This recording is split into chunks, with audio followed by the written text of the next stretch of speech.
మీరుంటున్న చోట, మీరు చదువుకునే చోట, మీరు ఉద్యోగాలు చేసే చోట, మీరుంటున్న స్థిర నివాసం ఉన్న చోట నీతిని ప్రేమించండి, నీతిమంతుడని యేసయ్యని ప్రేమించండి, నీతి న్యాయములు గలని యేసయ్యని ప్రేమించండి, దుర్నీతిని ద్వేషించండి, అసహ్యించుకోండి.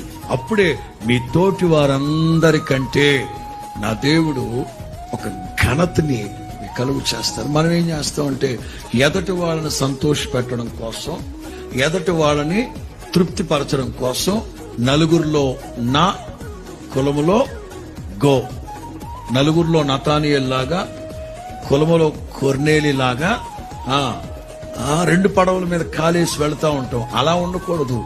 నీతినే ప్రేమించాలి. యేసుక్రీస్తు ఎవరు? ఆయనే మనకు నీతి. ఆయను నీతి, పరిశుద్ధత, సమాధానం, విమోచన యేసుక్రీస్తే. అంచేత యేసు